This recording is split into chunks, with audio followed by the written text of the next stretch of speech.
This video brought to you by a paid sponsorship for Fablemaker's animated tarot deck. Grognard. In French, Grognard or Grognard means grumbler, complainer.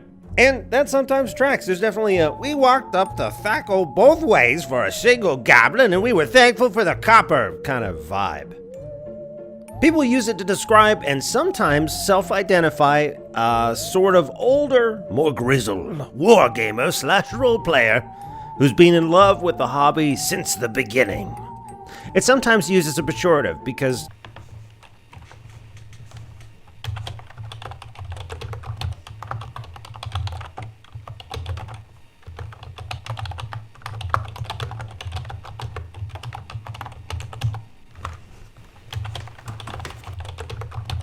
but why French?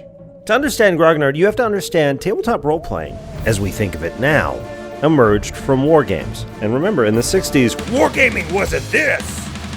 It was this. While a lot of wargamers were using miniatures and rule sets to recreate single historical battles back then, in the Twin Cities, there was one group of players who took it a little further. They were history buffs and simulationists. And one of their players, Dave Arneson, innovated the idea of campaigns, campañas, in which historical battles that went a different way created alternate histories that would be played out at the table, at later games, both in the form of new battles and new stories.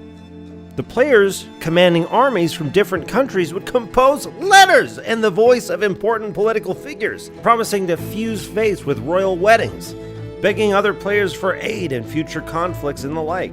They would send spies into town. They would feed their troops. They would describe it. And they had a referee who would take all of these peripheral elements into account, simulating the fog of war, the uncertainties created by narrative outside the stat blocks, and preside over dice rolls accordingly.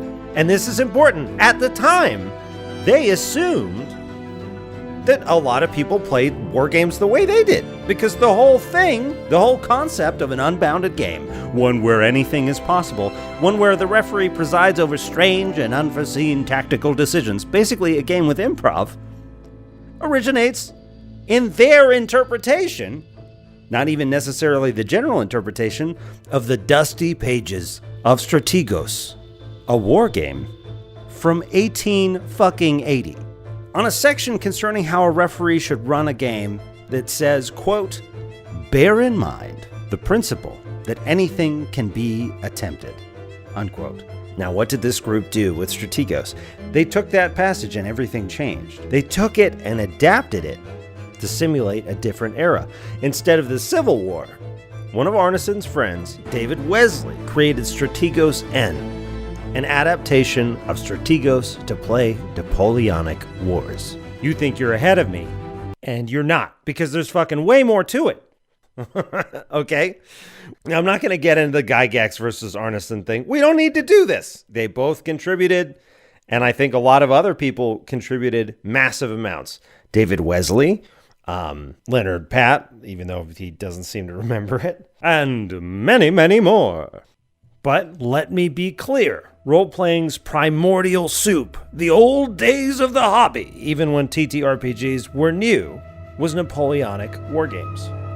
The Immortals, Napoleon's most valued soldiers, were still active veterans, afforded a rare privilege because they were so formidable. They were allowed to complain without any fear of being punished. This earned them the nickname, some say coined by Napoleon himself. It's a better story, so why not? Napoleon nicknamed them Les Grognards, the Grumblers.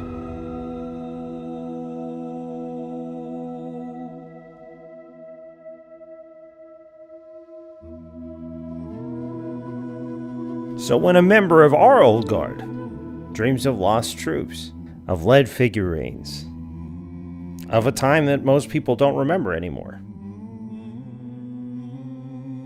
or when they complain about a session 0, we call them grognards. My hope for this video is that it's a good starting point to find out more about this sort of stuff, not somebody's resource, right? So check out Secrets of Blackmoor, and please, in the comments, recommend good resources for people to find more out about the hobby's history. Oh, and before we get to the sponsor, in a truly ancient forum post referencing a website, which is a dead link now, Jim Dunnigan, an editor for SPI, credits John Young as being first at coining the term to reference wargamers in the early 1970s. So it probably didn't start with RPG Origins, right? This is the equivalent of a guy on the internet told me. But, it makes sense. Thanks for watching this episode, brought to you by a paid sponsorship for Hit Point Press's Fable Maker's Animated Tarot. It's a fully animated tarot deck that lets you bring your worlds and characters to life in new ways. For a limited time, save $10 on orders over $50 with the code ZTarot. Check it out at animatedtarot.com, links in the description below.